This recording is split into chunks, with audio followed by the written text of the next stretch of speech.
Assalamualaikum warahmatullahi wabarakatuh.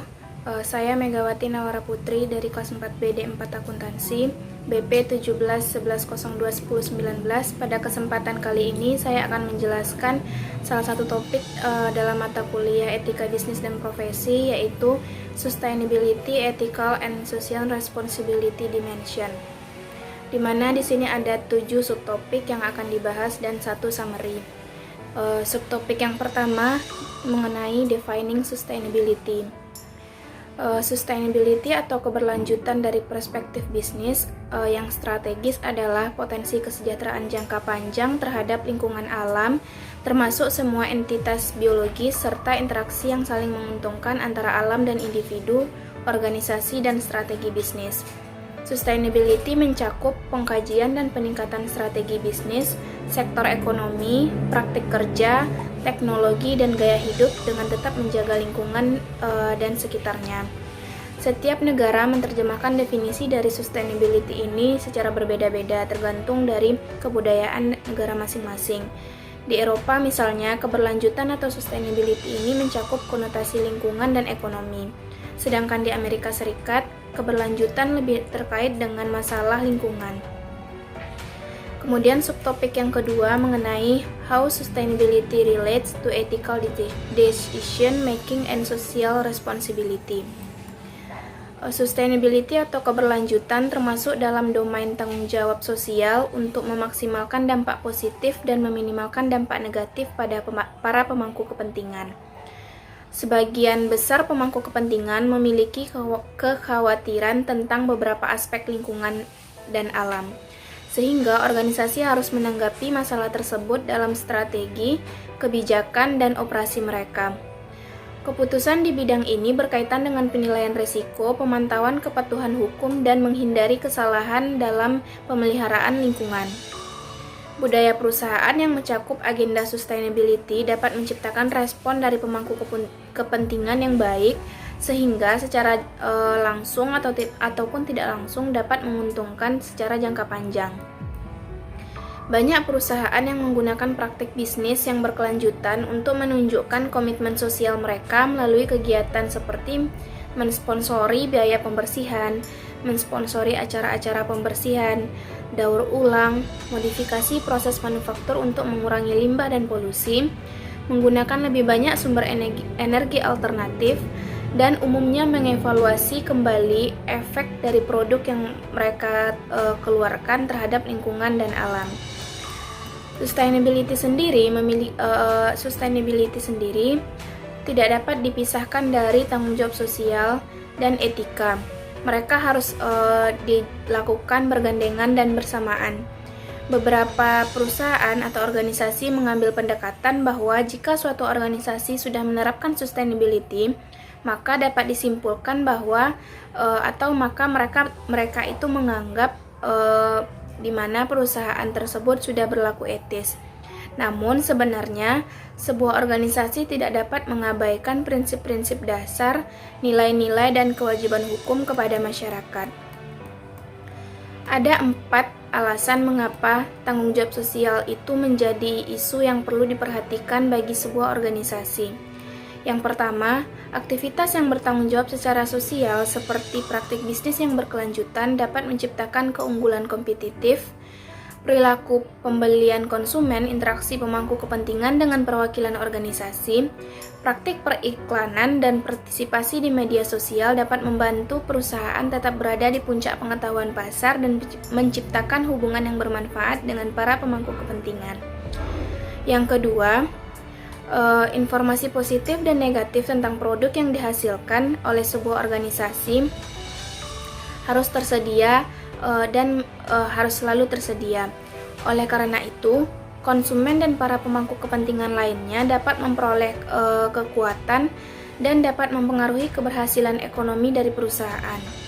Yang ketiga, organisasi dapat menggunakan produk dan identitas merek mereka untuk menciptakan nilai sosial, kualitas, dan loyalitas konsumen. Dan yang terakhir, dalam masyarakat yang saling berhubungan ini, perusahaan menggunakan keputusan mereka untuk berkelanjutan atau melakukan sustainability dan bertanggung jawab secara sosial untuk membedakan perusahaan mereka dan memproduksi produk mereka sendiri sebagai salah satu ciri khas dari perusahaan mereka. Selanjutnya, topik yang ketiga mengenai global environmental issue, di mana perlindungan udara, air, tanah, dan keanekaragaman hayati serta sumber daya alam yang terbarukan muncul kembali sebagai isu yang utama yang dibahas di abad ke-20, di mana di hadapan zaman sekarang ini semakin banyak bukti bahwa umat manusia memberikan tekanan pada keberlanjutan atau sustainability jangka panjang dari sumber daya ini. Ada beberapa topik yang dibahas dalam global environmental issue ini. Yang pertama mengenai atmosfer. Di antara masalah lingkungan yang paling luas dan kontroversial adalah yang berhubungan dengan udara yang kita hirup, yang meliputi polusi udara, hujan asam, dan pemanasan global. Yang pertama, polusi udara. Polusi udara biasanya muncul dari 3 sumber yang berbeda, yakni sumber yang tidak bergerak seperti pabrik dan pembangkit listrik, sumber bergerak seperti mobil, truk, pesawat, dan kereta api, dan sumber-sumber alam seperti debu yang tertiup angin dan letusan gunung berapi. Sumber-sumber ini mengeluarkan gas serta partikulat yang dapat dibawa secara jarak jauh oleh angin ke permukaan atau bertahan saat terjadinya stagnasi udara. Baru-baru ini kekhawatiran polusi udara muncul ke permukaan dengan meningkatnya penggunaan rekahan hidrolik atau fracking. Yang kedua, hujan asam. Selain risiko kesehatan yang ditimbulkan dari polusi udara, ketika dinitrogen oksida dan sulfur dioksida dikeluarkan dari fasilitas manufaktur, senyawa tersebut terpapar ke udara dan hujan akan membentuk senyawa baru yang kita kenal dengan sebutan hujan asam. Membersihkan emisi dari pabrik dan mobil adalah salah satu cara untuk mengurangi aktivitas hujan asam. Undang-undang hujan asam yang diterapkan oleh Amerika Serikat nampaknya cukup efektif. Penelitian menunjukkan sulfat dalam hujan, yaitu kontributor utama hujan asam, di timur laut Amerika Serikat telah menurun sebanyak 40%. Yang ketiga yaitu pemanasan global. Selama abad ke-20, pembakaran bahan bakar fosil seperti bensin, gas alam, minyak, dan batu bara berakselerasi secara dramatis, meningkatkan konsentrasi gas terhadap rumah kaca seperti karbon dioksida, metana, nitrogen dioksida, dan gas perfluoronasi. Amerika Serikat dan Cina mengeluarkan gas rumah kaca paling banyak. Negara-negara berkembang seperti India akan meningkatkan persentase emisi secara keseluruhan. Negara-negara berkembang juga lebih cenderung menggunakan batu bara, yang merupakan bahan bakar fosil paling kotor dalam hal emisi dan paling mahal untuk dikendalikan. Salah satu upaya dalam mengatasi pemanasan global adalah dengan menerapkan protokol Kyoto yang dibuat pada tahun 1997. Protokol ini merupakan perjanjian internasional yang dimaksudkan untuk mengekang emisi gas rumah kaca secara global dengan meminta negara-negara secara sukarela mengurangi output nasional. Batu bara adalah salah satu area pertikaian lain di antara berbagai negara dan merupakan salah satu bentuk energi paling kotor yang digunakan oleh beberapa negara. Pembakaran batu bara berkontribusi terhadap polusi udara dengan melepaskan sejumlah besar emisi gas dan partikulat ke atmosfer. Beberapa negara memerangi penggunaan batu bara dengan menerapkan program Cap and Trade. Pembakaran batu bara juga merupakan sumber utama listrik di berbagai negara yang ada di Asia. Pembangkit batu bara digunakan untuk menghasilkan lebih dari 4/5 listrik di Cina dari 70% listrik di India. Masalahnya, batu bara lebih murah dibandingkan energi terbarukan, dan ini merupakan dilema yang besar antara kebijakan mengenai kesejahteraan lingkungan dan kemanusiaan. Selanjutnya, topik mengenai air. Air muncul sebagai salah satu sumber daya yang penting dan diperebutkan di abad 21 ini. Sejumlah laporan tahun 2012 tentang air minum dan sanitasi menemukan bahwa lebih dari 780 juta orang tidak memiliki akses ke sumber air yang lebih baik atau tidak terkontaminasi. Lebih dari 2,5 miliar orang hidup tanpa sanitasi dasar, dan hanya setengah dari populasi pedesaan yang memiliki akses ke fasilitas sanitasi yang lebih baik dibandingkan 80% dari mereka yang tinggal di daerah perkotaan. Beberapa permasalahan menyangkut air ini. Yang pertama, polusi air. Pencemaran air merupakan salah satu penyumbang penyakit terbesar di negara berkembang. Berikut ini beberapa fakta tentang polusi air, yaitu yang pertama, hanya 90% air limbah di negara berkembang mengalir tanpa diolah ke sungai, danau, dan zona pesisir. Yang kedua, banyak industri seperti kulit dan bahan kimia berpindah dari negara-negara berpenghasilan tinggi ke ekonomi pasar berkembang, di mana undang-undang polusi tidak ditegakkan.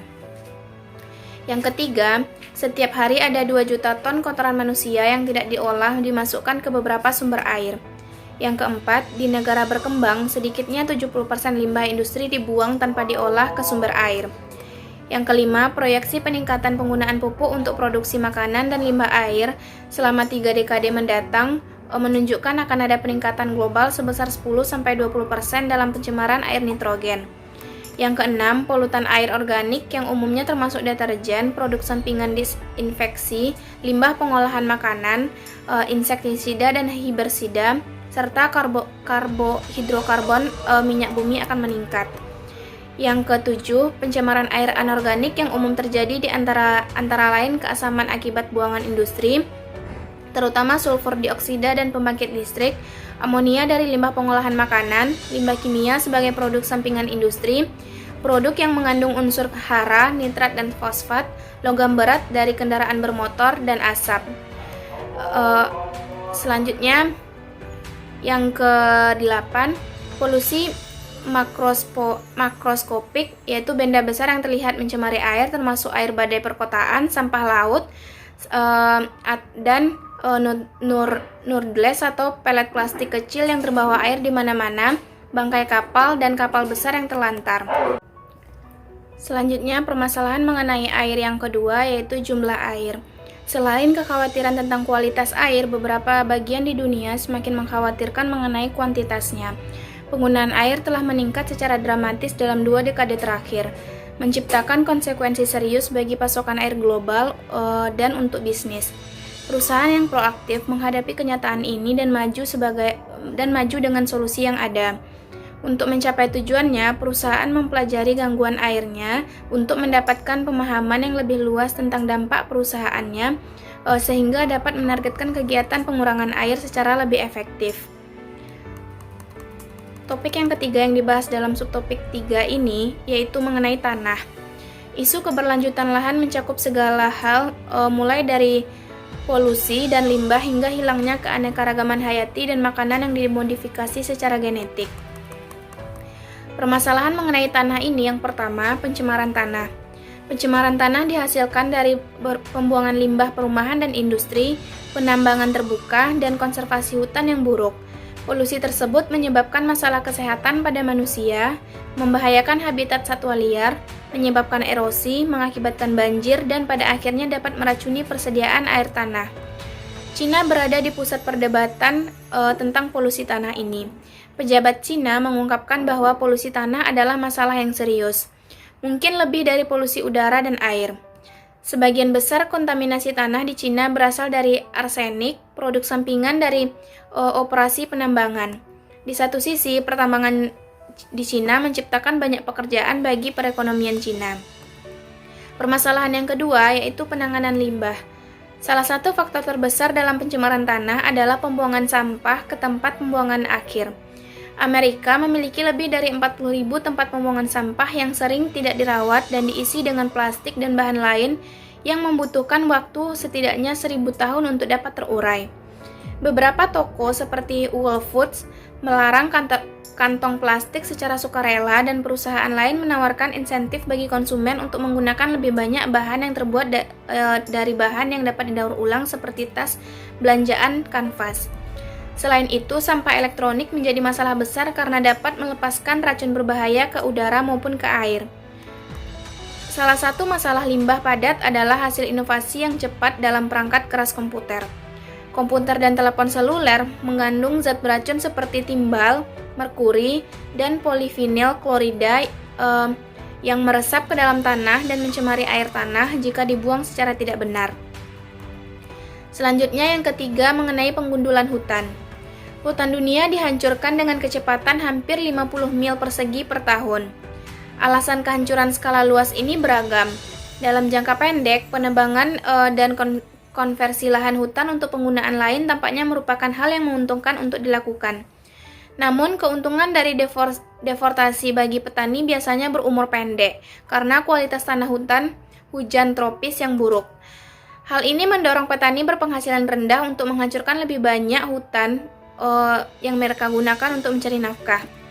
Jika siklus kemiskinan ini tidak dihentikan, perusakan terhadap hutan kemungkinan akan terus berlanjut. Yang keempat yaitu perkotaan sprawl.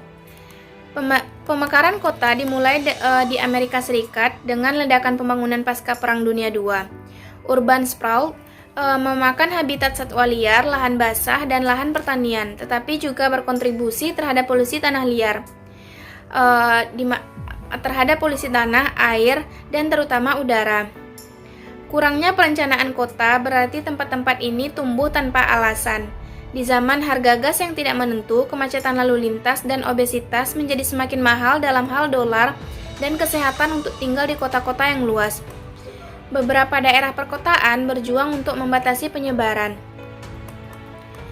Masyarakat juga menyadari bahwa tinggal di dekat tempat kerja mereka lebih nyaman, lebih murah, dan lebih baik untuk kesehatan mereka.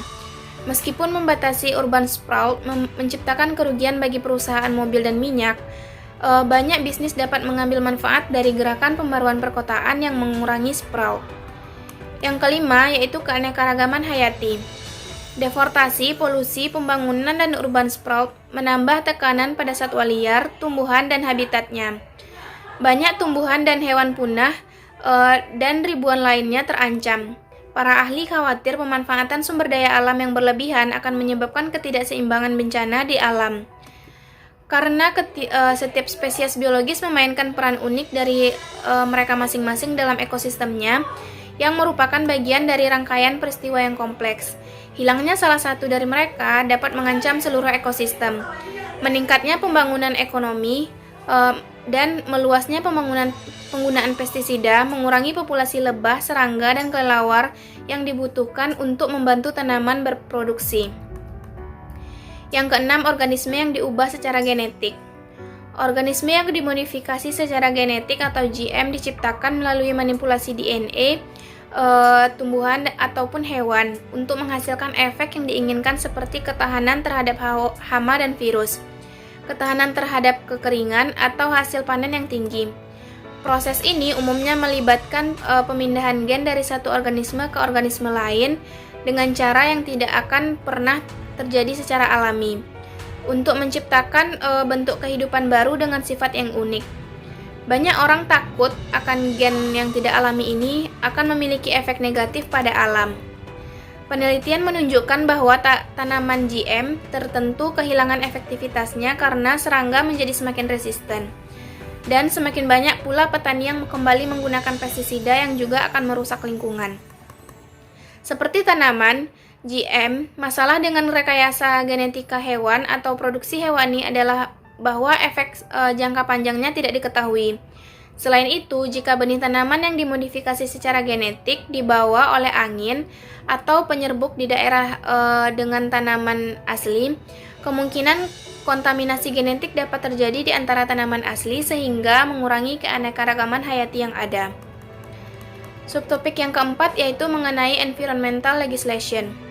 Seiring berkembangnya zaman, para pemangku kepentingan mulai menyadari pentingnya sebuah perusahaan untuk menerapkan sustainability dalam kegiatan produksinya. Oleh karena itu, dibentuklah beberapa undang-undang yang berkaitan dengan tanggung jawab dan kepedulian perusahaan terhadap lingkungan. Di antaranya, yang pertama yaitu Environmental Protection Agency atau EPA. Badan pengatur paling berpengaruh yang menangani masalah lingkungan dan menegakkan undang-undang lingkungan di Amerika Serikat adalah Environmental Protection Agency. EPA ini dibentuk pada tahun 1970 untuk mengkoordinasikan badan-badan lingkungan yang terlibat dalam melakukan penelitian lingkungan, memberikan bantuan dalam memerangi polusi, dan menegakkan hukum lingkungan negara. EPA bertanggung jawab untuk memastikan hal-hal yang pertama, melindungi orang Amerika dari risiko kesehatan dan lingkungan yang signifikan. Yang kedua, mengelola risiko lingkungan berdasarkan informasi empiris. Yang ketiga, memastikan keadilan dan efektif dan efektivitas hukum yang melindungi kesehatan manusia dan lingkungan. Yang keempat, memastikan perlindungan lingkungan merupakan pertimbangan integral dalam kebijakan Amerika Serikat. Yang kelima, menyediakan akses ke informasi akurat yang memungkinkan partisipasi dalam mengelola risiko kesehatan dan lingkungan. Yang keenam, memastikan undang-undang lingkungan berkontribusi pada komunitas dan ekosistem yang beragam, berkelanjutan, dan produktif secara ekonomi. Selanjutnya adalah beberapa tujuan dari Environmental Protection Agency. Yang pertama, mengambil tindakan untuk perubahan iklim dan meningkatkan kualitas. Yang kedua, untuk melindungi udara yang ada di Amerika Serikat. Yang ketiga, membersihkan masyarakat dan memajukan pembangunan berkelanjutan. Yang keempat, memastikan keamanan bahan kimia dan mencegah polusi. Yang kelima, pengelolaan limbah yang lebih baik, pemulihan lokasi limbah yang terkontaminasi, dan tanggap darurat. Selanjutnya, yang kedua yaitu mengenai environmental legislation. Yang pertama, topik yang dibahas dalam environmental legislation ini yaitu mengenai tindakan udara bersih.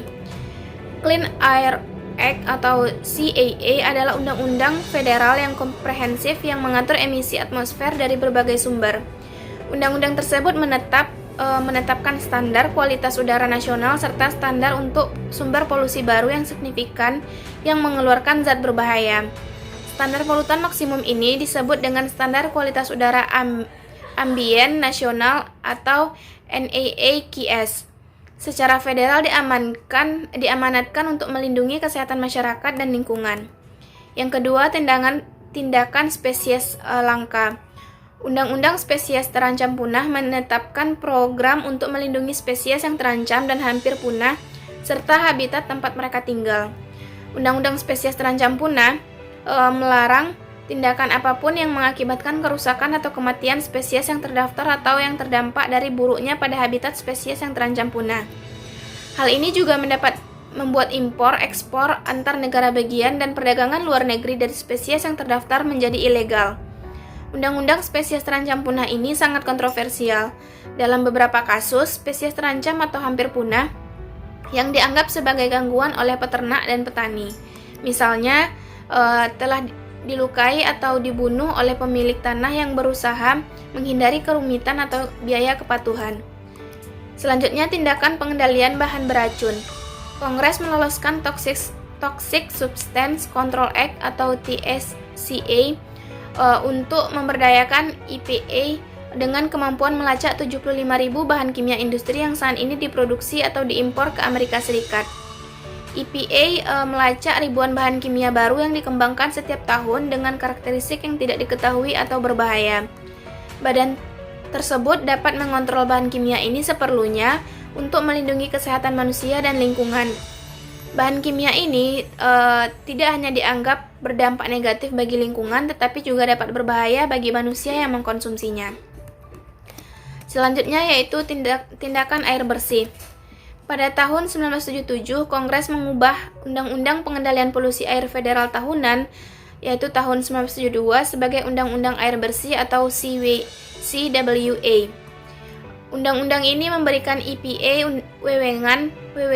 wewenang untuk menetapkan standar limbah berdasarkan industri dan melanjutkan persyaratan undang-undang sebelumnya untuk menetapkan batas kualitas air untuk semua kontaminan di air yang ada di permukaan. Undang-undang air bersih melarang siapapun untuk membuang polutan apapun dari sumber titik langsung ke perairan yang dapat dilayari tanpa izin. Aturan ini juga mengharuskan perusahaan industri untuk menyusun rencana untuk mencegah limpasan dari air hujan. Selanjutnya, tindakan pencegahan pencemaran. Undang-undang pencegahan polusi berfokus pada pengurangan polusi melalui perubahan hemat biaya dalam produksi, operasi, dan penanganan bahan baku. Praktik termasuk daur ulang, pengurangan sumber, pertanian berkelanjutan, dan praktik lain yang meningkatkan efisiensi dalam penggunaan energi, air, atau sumber daya alam lainnya, dan melindungi sumber daya melalui konservasi. Salah satu metode umum untuk mengurangi polusi adalah merancang bangunan agar lebih banyak rumah yang ramah lingkungan. Selanjutnya, tindakan perlindungan kualitas makanan.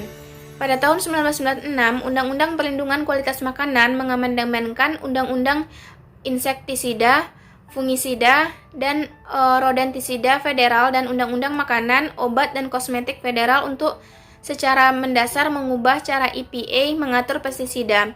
Undang-undang tersebut menetapkan lingkungan peraturan berbasis sains dan konsisten yang mengamanatkan standar berbasis kesehatan tunggal untuk semua pestisida dalam semua makanan.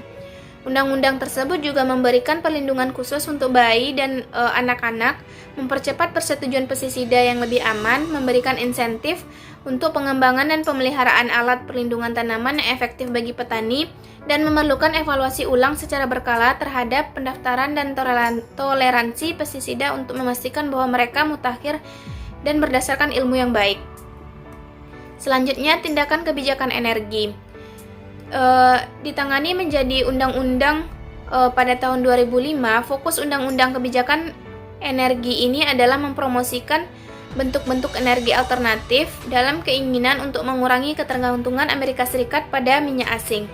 Rancangan undang-undang tersebut memberikan keringanan pajak dan jaminan pinjaman untuk perusahaan energi alternatif seperti pembangkit listrik tenaga nuklir, surya, dan energi angin yang membutuhkan utilitas untuk mematuhi standar keandalan federal untuk jaringan listrik. Selanjutnya, subtopik yang kelima yaitu mengenai alternatif energi source. Berikut akan dijelaskan beberapa bentuk yang lebih populer dari sumber energi alternatif yang sedang dieksplorasi. Yang pertama, tenaga angin.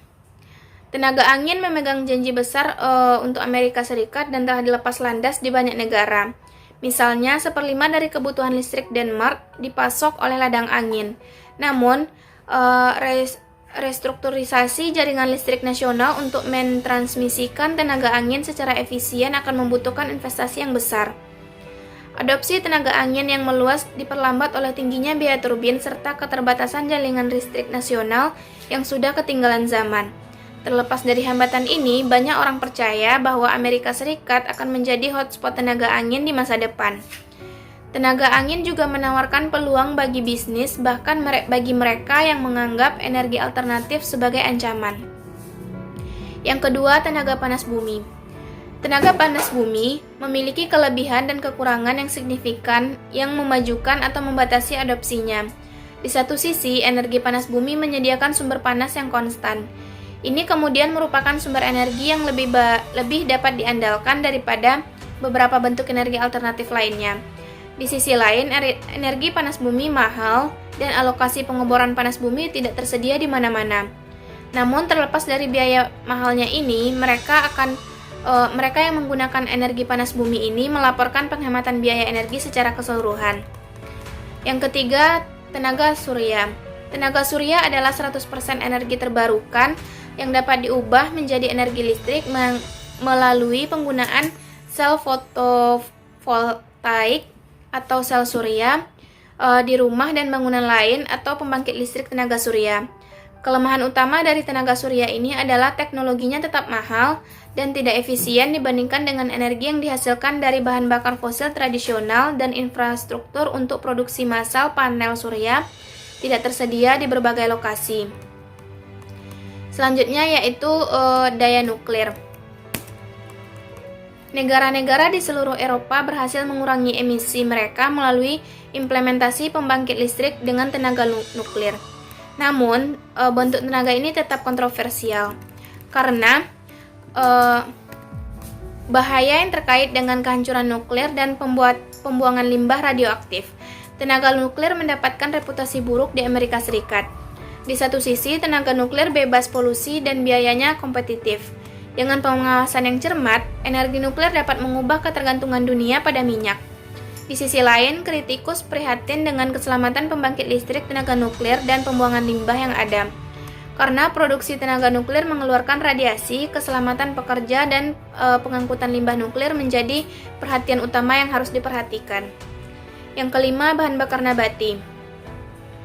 Kritikus berpendapat bahwa pembuatan etanol membutuhkan banyak energi dan tidak akan lebih berkelanjutan daripada minyak. Namun, etanol telah lepas landas di beberapa negara, salah satunya seperti Brazil, yang mengarah pada mandat hukum untuk memasukkan biofuel sebagai pengganti bahan bakar fosil. Untuk mengatasi masalah ini dan memanfaatkan manfaat etanol, para ilmuwan sedang meneliti sumber alternatif untuk bahan bakar ini. Alga dan tanaman yang tidak dapat dimakan seperti rumput saat ini sedang dieksplorasi. Karena rumput dan ganggang bukanlah sumber makanan dan tidak memerlukan perusakan terhadap pohon atau tumbuhan lainnya. Para pendukung etanol bersemangat untuk melihat apakah alternatif ini akan diadopsi. Yang keenam, pembangkit listrik tenaga air. Sepanjang sejarah, orang menggunakan air sebagai sumber tenaga dan alat transportasi. Seperti semua bentuk produksi energi lainnya, pembangkit listrik tenaga air memiliki kelebihan dan kekurangan. Salah satu kekurangan utamanya adalah perusakan satwa liar dan habitat manusia ketika lembah dibanjiri dengan bendungan. Pembangkit listrik tenaga air juga mengganggu siklus hidup kehidupan air. Namun, pembangkit listrik tenaga air mengurangi emisi gas rumah kaca dan polusi udara. Untuk menjadi alternatif yang cocok dan berkelanjutan untuk bahan bakar fosil, fasilitas pembangkit listrik tenaga air harus dibangun untuk meminimalkan dampak negatif lingkungan. Subtopik yang keenam yaitu mengenai business response to sustainability issue. Banyak bisnis yang menanggapi keberlanjutan atau sustainability ini dengan mengadopsi pendekatan triple bottom line. Pendekatan ini mempertimbangkan variabel kinerja sosial dan lingkungan selain kinerja ekonomi. Banyak perusahaan belajar bahwa menjadi ramah lingkungan dan berkelanjutan memiliki banyak manfaat, termasuk meningkatkan niat baik dari para pemangku kepentingan dan penghematan uang karena lebih efisien dan tidak boros. Upaya perusahaan untuk menanggapi masalah lingkungan berfokus pada pemasaran hijau, daur ulang, pengurangan emisi, dan pembelian yang bertanggung jawab secara sosial. Beberapa poin yang harus diperhatikan yaitu yang pertama, pemasaran hijau. Pemasaran hijau adalah proses strategis yang melibatkan penilaian pemangku kepentingan untuk menciptakan hubungan jangka panjang yang bermakna dengan pelanggan sambil mempertahankan, mendukung, dan meningkatkan lingkungan alam. Yang kedua, pencucian hijau. Pencucian hijau yaitu suatu hal yang menyesatkan konsumen untuk berpikir produk atau layanan lebih ramah lingkungan daripada yang sebenarnya terjadi. Greenwashing berkisar dari membuat klaim lingkungan yang diisyaratkan oleh hukum dan karena itu tidak relevan atau bebas dari CVC hingga kebusukan atau melebih-lebihkan klaim lingkungan hingga penipuan. Subtopik yang ketujuh yaitu Strategic Implementation of Environmental Responsibility. Poin yang pertama mengenai inisiatif daur ulang. Daur ulang adalah pengolahan kembali lahan, terutama baja, aluminium, kertas, kaca, karet, dan beberapa plastik untuk digunakan kembali. Faktanya, daur ulang adalah salah satu kisah sukses keberlanjutan terbesar di negara ini. Kertas terdiri dari sepertiga yang telah didaur ulang di Amerika Serikat. Lebih dari 50% dari semua produk yang dijual di toko dikemas dalam bentuk karton yang telah didaur ulang. Yang kedua, penilaian pemangku kepentingan. Penilaian pemangku kepentingan merupakan bagian yang penting dari pendekatan komitmen tinggi terhadap isu-isu lingkungan. Proses ini membutuhkan pengakuan dan pemantauan secara aktif terhadap masalah lingkungan dari semua pemangku kepentingan yang sah. Dengan demikian, perusahaan harus memiliki proses untuk mengidentifikasi dan memprioritaskan banyak klaim dan taruhan pada bisnisnya dan untuk menangani trade-off yang terkait dengan dampak pada pemangku kepentingan yang berbeda. Yang ketiga, analisis risiko. Langkah selanjutnya dalam respon komitmen tinggi terhadap masalah lingkungan adalah menilai risiko yang ada. Melalui penelitian, industri, dan pemerintah, sebuah organisasi biasanya dapat mengidentifikasi isu-isu lingkungan yang berhubungan dengan manufaktur, pemasaran, dan pola konsumsi, dan penggunaan yang terkait dengan produknya. Melalui analisa risiko, dimungkinkan untuk menilai risiko lingkungan yang terkait dengan keputusan bisnis. Kesulitan sebenarnya adalah mengukur biaya dan manfaat dari keputusan lingkungan, terutama di mata para pemangku kepentingan yang berkepentingan dengan perusahaan yang bersangkutan. Yang keempat, mengenai audit lingkungan strategi. Organisasi yang sangat berkomitmen terhadap tanggung jawab lingkungan dapat melakukan audit atas upaya mereka dan melaporkan hasilnya kepada semua pemangku kepentingan yang berkepentingan. Mengenai tanggung jawab sosial, memerlukan tanggapan terhadap kekhawatiran pemangku kepentingan tentang lingkungan, dan banyak perusahaan menemukan cara yang kreatif untuk mengatasi tantangan lingkungan tersebut. Selanjutnya, mengenai summary atau kesimpulan dari pembahasan kali ini, keberlanjutan dari perspektif bisnis strategis adalah potensi kesejahteraan jangka panjang dari lingkungan alam, termasuk semua entitas biologis, serta interaksi yang saling menguntungkan antara alam dan individu, organisasi, dan strategi bisnis. Keberlanjutan mencakup pengkajian dan peningkatan strategi bisnis, sektor ekonomi, praktik kerja, teknologi, dan gaya hidup, dengan tetap menjaga lingkungan dan alam. Keberlanjutan termasuk dalam domain tanggung jawab sosial untuk memaksimalkan dampak positif dan meminimalkan dampak negatif yang terjadi pada para pemangku kepentingan.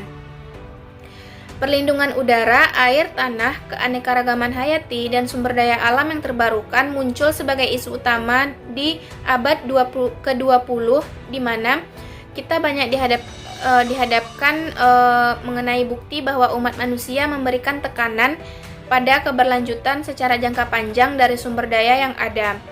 Topik keberlanjutan global mencakup masalah atmosfer, termasuk polusi udara, hujan asam, dan pemanasan global. Masalah air, termasuk pencemaran air dan penipisan air. Dan masalah tanah, termasuk polusi tanah, pengelolaan limbah, pengundulan hutan, urban sprawl, keanekaragaman hayati, dan organisme hasil rekayasa genetika. Dengan bersikap proaktif dalam mengatasi masalah-masalah ini, perusahaan dapat mengurangi dampak lingkungan mereka dan menghasilkan reputasi sebagai perusahaan yang bertanggung jawab terhadap lingkungan dan sosial. Baiklah, sekian presentasi saya mengenai perkuliahan etika bisnis dan profesi pada kali ini. Sekian dan terima kasih. Assalamualaikum warahmatullahi wabarakatuh.